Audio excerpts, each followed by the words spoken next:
Hey everybody, welcome to The Dose. My name is Brian. Tonight's topic, hard truth. Hard truth.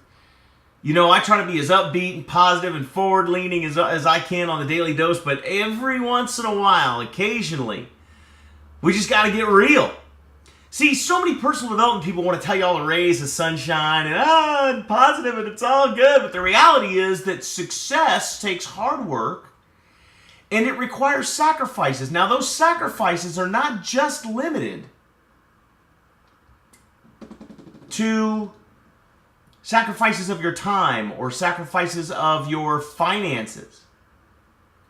The sacrifices that are required to reach success oftentimes extend much farther and much deeper and require a lot more introspection in order to make it happen. Because here's the reality. The same thoughts, ideas, beliefs, decisions, and behaviors that you've engaged in up to this point have gotten you to where you are. And those same thoughts, decisions, actions, behaviors, and ideas cannot take you to someplace new. But there's also one additional factor that I intentionally didn't put into that list, but I'm going to bring up right now. And this is going to ruffle some feathers. I already know I'm going to get some kickback on this one. But the reality is that the associations and the relationships that you've had up to this point are not going to take you someplace new. You see, they've done a study, and this is true. If you want to find out what your income is going to look like 5 years from now, show me the net worth spreadsheets of the 5 people you spend the most time around, and I'll tell you to within $10,000 what you'll be making 5 years from now. Because you see, your income will reflect almost guys to the dollar the average of the 5 people you spend the most time with. Isn't that interesting? Your level of success will reflect an average of the success of the 5 people you spend the most time around. Your spirituality, how strong you are in your faith or whether you have faith at all, will be a reflection of the 5 people you spend the most time with. Your health and wellness will be a reflection of the 5 people you spend the most time with. Look, if you hang around with people that are always eating right and hanging out in the gym, there's a good chance you're going to eat better and probably spend more time in the gym. If you hang out with people that smoke and drink and sit around and never exercise and eat indulgently, there's a good chance you'll be in poor health and be overweight. That's just the way the world works.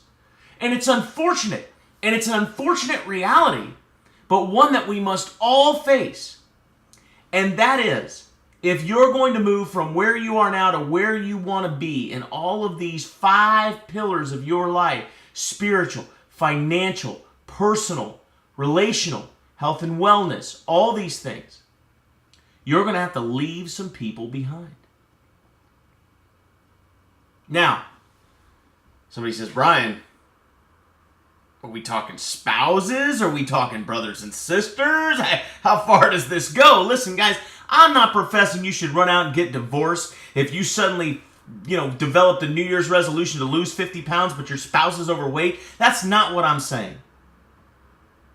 But understand that there are things that you control.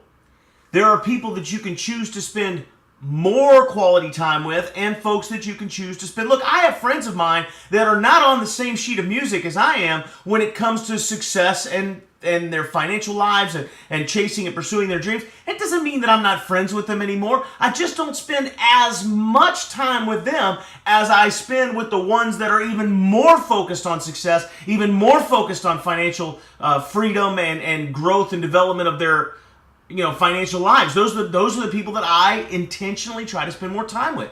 And the reason is because I know that my financial life, my spiritual life, my health and wellness, all of these things will be a reflection of the 5 people that I spend the most time around.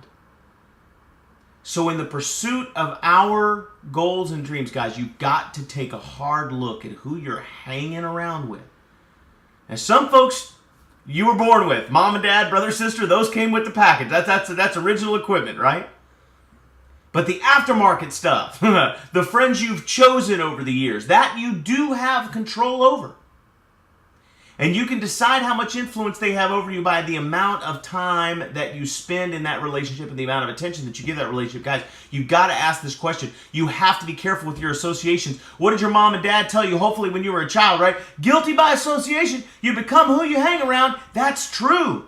And it didn't stop being true just because we turned 18 or 21 or got out of school or got a real job or started having kids of our own. It's just as true for every one of us as it was when we were children. You become who you hang around. You've got to ask yourself with your association, what do they have you reading? What do they have you saying? How do they have you speaking? Where do they have you hanging out? What do they have you eating? What do they got you listening to? What do they got you watching on television or on the internet? What do your friends encourage? What do they allow? What do they enable for you? What do they tolerate from you that may or may not be helping you or hurting you? And you've got to evaluate those things because it's so critically important. Be careful who you hang around because you'll become like those you allow to influence you. And that's the dose.